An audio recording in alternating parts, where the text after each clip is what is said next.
Sur une question absolument fascinante. Comment est-ce qu'un seul conflit mondial a pu, en l'espace de quelques années, complètement redessiner la carte du monde et bien mettre fin à des siècles et des siècles de domination impériale? C'est une histoire incroyable et c'est ce qu'on va décortiquer ensemble. Et tout part de là, de ce texte.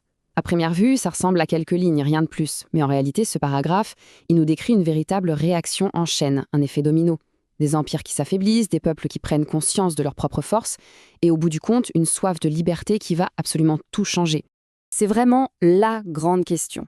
Comment un seul conflit, même un conflit aussi monstrueux, a-t-il pu démanteler des empires qui semblaient bâtis pour l'éternité? Pour comprendre ça, il faut d'abord faire un petit bond dans le passé et regarder à quoi ressemblait le monde juste avant la tempête. Ok, donc pour bien saisir la violence du choc, il faut qu'on se représente le monde d'avant. C'était une planète largement dominée par quelques grands empires coloniaux européens.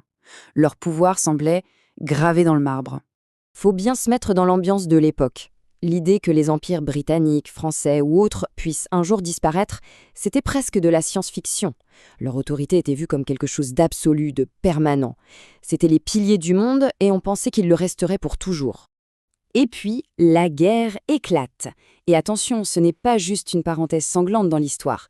Non, cette guerre va être un véritable catalyseur. Elle va enclencher un changement radical et surtout irréversible. Le mot-clé, il est là, déstabiliser. C'est vraiment le terme parfait. Parce que la guerre, elle n'a pas seulement détruit des villes et des vies. Elle a frappé au cœur du système. Elle a fait trembler les fondations même de l'ordre colonial. Un ordre qui reposait entièrement sur une illusion de supériorité et de contrôle total. Imaginez un peu le choc. Avant la guerre, l'autorité de ces empires, personne ou presque n'osait la contester. Mais les défaites, les humiliations subies par les puissances coloniales face à l'Allemagne, mais aussi face au Japon en Asie, ça a complètement pulvérisé cette image d'invincibilité. Et le résultat, c'est une chute qui est avant tout symbolique, mais elle est spectaculaire. Comme le dit le texte, les métropoles ont perdu leur prestige et toute leur autorité. Ce n'était pas qu'une défaite militaire, c'était bien plus profond. C'est l'aura même de supériorité qui s'est évaporée d'un seul coup. Et ce qui est passionnant, c'est que ce grand changement, il n'est pas abstrait. Il a été porté par des gens, en particulier par deux groupes. D'un côté, il y a les soldats venus des colonies. En se battant aux côtés des Européens, ils ont vu leurs faiblesses, leurs peurs, bref, leur humanité. Et de l'autre, on a les intellectuels qui, au contact des idées de liberté et d'égalité en Europe, ont commencé à se dire « mais pourquoi pas chez nous ?» Tout ça nous amène à la conséquence la plus profonde, la plus fondamentale. C'est un effondrement idéologique. La formule est choc, mais elle dit tout. C'est l'effondrement de l'idée qui se faisait de l'homme blanc. Le pilier racial, le socle même sur lequel reposait tout le système colonial, venait de se fissurer pour de bon.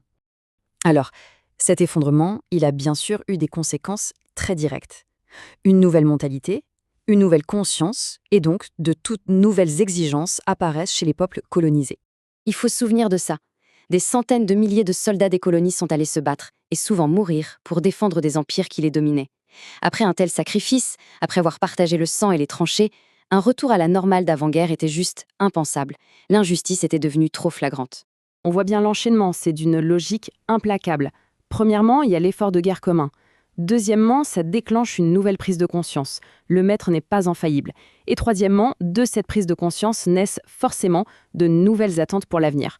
Le couvercle de la marmite a sauté. Et ces nouvelles attentes, elles ne sont pas restées floues très longtemps. Elles se sont vite transformées en revendications très claires, très concrètes. Ce n'était plus juste un sentiment de malaise, c'était des demandes précises. Plus de considération, plus de droits et, bien sûr, le but ultime, plus de liberté. Finalement, toute cette histoire nous montre à quel point une crise majeure peut faire voler en éclats des certitudes, des systèmes qu'on croyait éternels.